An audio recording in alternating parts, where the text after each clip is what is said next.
In today's video, we explain why you should never buy a lotto ticket in South Africa. It's not about luck. Numerous cases of corruption at the entity.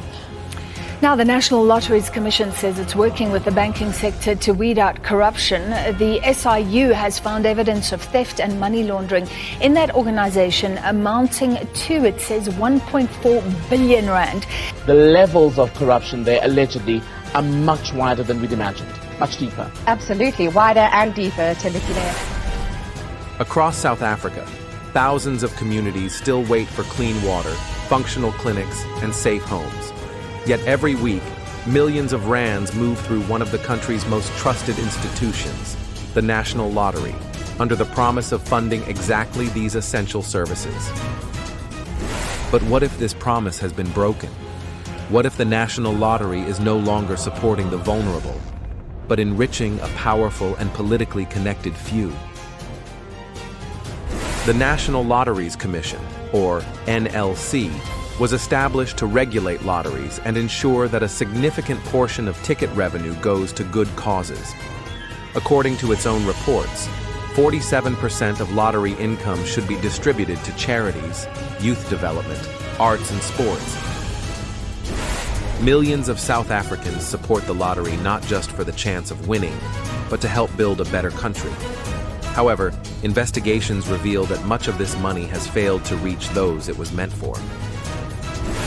In 2019, over 16.5 million rand was granted to a rural women empowerment project in Northwest. The money was managed by Samaritan Initiative, a dormant nonprofit secretly controlled by former NLC board member William Huma. Instead of empowering women, the money built a chicken farm, later seized by Huma, registered in his own name, and left to fall into ruin. During his time as NLC board chairperson, Professor Alfred Nevutanda oversaw grants that were later linked to the purchase of a 27 million rand mansion in Pretoria. The Special Investigating Unit traced funds from non-profit grants intended for old age homes and youth development directly into this luxury property.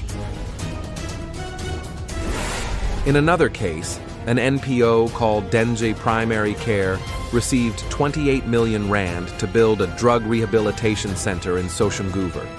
Years later, only a half-built structure remains. Investigators claim that attorney Leslie Ramulifo diverted over 22 million rands to personal luxury properties and 2 restaurant franchises. When journalists and whistleblowers tried to expose these issues, the NLC responded with secrecy and legal threats. Documents relating to so-called proactive funding were removed from public databases and classified. In one case, the NLC even asked the state security agency to investigate information leaks rather than investigate the corruption itself. EFF has asked the Portfolio Committee on Trade, Industry and Competition to urgently summon Minister Park Stau over allegations of irregularities in the awarding of the National Lottery operating license. The party says it has serious concerns arising from reports that the Trade, Industry and Competition Department is in negotiations with a Gold Rush consortium over the license. It says it is alarmed by emerging evidence of irregularities, conflicts of interest and political exposure within the bid evaluation process. It says there are direct and personal links between members of the National Lotteries Commission's Bid Evaluation Committee and the Gold Rush Consortium. There's now one. Concerns have also been raised about the transparency of the lottery draw system itself. In 2020, mathematicians and members of the public questioned a draw that produced 5 consecutive numbers in a row: 5, 6, 7, 8, 9, followed by the Powerball 10. 20 people shared this jackpot of over 100 million rands. Although officially declared legitimate, that draw prompted widespread suspicion, leading some experts to call for an independent audit of the entire draw process. The NLC has consistently denied rigging or tampering with results. However, the lack of transparent third-party auditing has eroded public confidence in the system. The evidence is clear. Millions of rands destined for the most vulnerable have been diverted, mismanaged, or lost through corruption. Instead of poverty relief, the lottery has financed luxury homes, private businesses, and lavish lifestyles for a very few selected BEE comrades. Every time a ticket is bought, a portion of that money goes to a system which, today, has still not fully recovered or prosecuted those responsible. Until the National Lotteries Commission introduces full public transparency, independent auditing of draws, and ensures criminal prosecution and asset recovery, many argue that participating in the lottery may simply finance the next scandal.